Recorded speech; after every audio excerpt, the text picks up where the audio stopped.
As I stood in the warm May downpour in the middle of Washington Square Park, right next to the fountain, waiting for Robert De Niro to speak at my college graduation, I found myself wondering if the nearly $100,000 worth of debt I'd gotten myself into was worth it.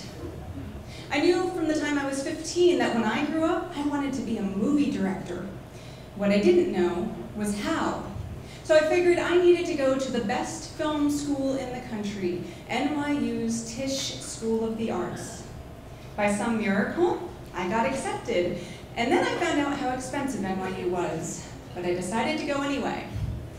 By my dad maxing out every loan he could get, and me maxing out every loan and credit card I could get, and working 2 jobs, I did manage to just make my tuition payments every semester. I kept telling myself that the stress and the debt would be worth it when I graduated from the same school as Spike Lee and Marty Scorsese. If you're from New York, you can call him Marty. Now, I knew how much college was costing, and so I wanted to get the biggest return on my investment. I worked hard to maintain Dean's List every semester. A lot of the other kids didn't work quite so hard. In fact, many of them didn't even seem to care about their grades. I think it's because some of them had family already in the industry, like high up in the industry, and others, well, they had money, lots of money.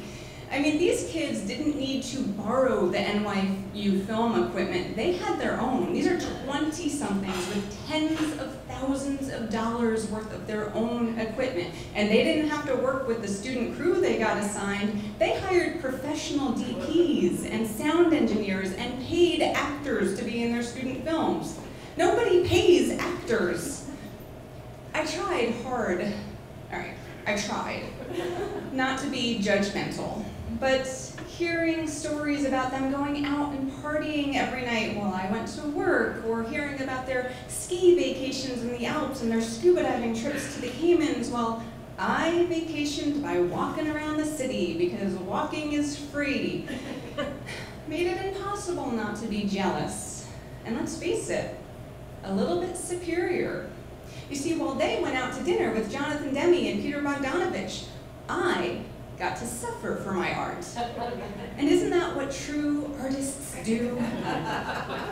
So as I stood there in the middle of Washington Square Park waiting for Bobby De Niro to take the stage, if you're from New York, you can call him Bobby, I just kept telling myself, finally, I am finally done working twice as hard as everyone around me. Things are equal now. I graduated from the best film school in the country. Who wouldn't want to hire me? Now, before Bobby went up on stage to receive his honorary degree, there was a professional photographer standing near me in the audience who decided he needed to get a better spot to take pictures of Robert De Niro, so he climbed up on the fountain wall. The only problem is that the fountain wall was already packed with students, so to get up there, he had to push one of them off. And said student was not very happy about that, so he pushed the photographer off, and then a fist fight broke out right in front of me. In between punches thrown, I heard the photographer shouting, "I'm getting paid to take pictures!" And I heard the student yelling, "This is my graduation!" And possibly for the first and last time in my college career, I sided with my fellow NYU graduates. I mean, I knew how much this graduation cost. Now, a friend of mine jumped in to break up the fight, and I think it helped that the photographer probably realized that he was surrounded by 30,000 or so other students. So the fight broke up pretty quickly, and he skulked away, and all was calm as Bobby took the stage.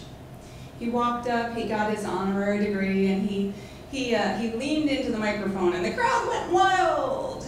And he said something about how he wasn't the important one there that day. The PhD giving the commencement speech was, and we all just laughed at that and said, "Speech, speech, speech." I mean, he was Bobby De Niro, not some dumb doctor. And perhaps to appease us, or perhaps because he actually prepared this, Before he left, he leaned into the mic once more and he said, break a leg, and then walked off.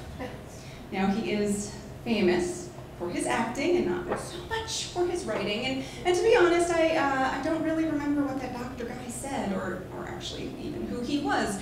But I do have the claim to fame that I think not a lot of college graduates can make of remembering, word for word, one of the speeches made that day. And after I graduated, I did go to work in the feature film industry. I got hired by an office manager, and she was impressed with my BFA. So, you know, grades matter, stay in school. And I got sent to set, and on my very first day, on my very first movie, I found out that my NYU status preceded me. The first assistant director pulled me aside and said, just because you went to NYU doesn't mean you're the director. You're gonna have to work just as hard as everyone else. Okay. I had no problem with that, and I told him as much, and I did work hard. And after that, he and I had no problems, and I put the whole conversation behind me until I got to set on my second movie. And the gaffer asked me what I thought was a completely innocent question: how did you get into the film industry? And I said, I went to NYU. And from that moment on, he treated me like I thought I was the Queen of Sheba, which I didn't at the time. But every time he'd ask me for anything, he'd say things like, could I get a hot battery, or is that beneath you? Could I get a cup of coffee, or are you too good for that? You gonna pick up that trash, NYU girl, or you need your assistant to do it for you? NYU graduates had a reputation for going to the best film school in the country and acting like it. My predecessors had done me no favors by being lazy or snobby or acting like they were the directors. And crew on movies work very hard for very little money and have no patience for rich snobs. I should have fit right in. But my costly art school education was a dark cloud over my head. After that second movie, I stopped telling people I went to NYU, and people stopped expecting the worst of me. I worked very hard for the next 3 years in the film industry, and at that point I went from being the lowest position on set to being offered a position as second assistant director. That's just one step from the top of the ladder. My ego was thrilled. My brain had other ideas. You see, what I had figured out in those 3 years is that the ladder I was climbing ended at first assistant director, not director. Crew work very hard, and if you work hard, you do get to the top of the bottom of the line. But to become above the line personnel, like a movie director, it's really hard to do it from below the line. You can become a director by pulling a Blair Witch, right? You get there from outside the system. You can become a director by working very hard as an assistant director or as a DP for 20 years, and then someone lets you call the shots. But most of the time, directors and other above-the-line personnel get there because they know someone or because they have lots of money. That thought was almost enough to make me wish I had become better friends with some of those NYU students. I turned down the job as second AD, and I left the film industry behind me. I went to work for a commercial firm, and a year and a half later I started my own video production company, Capture Video.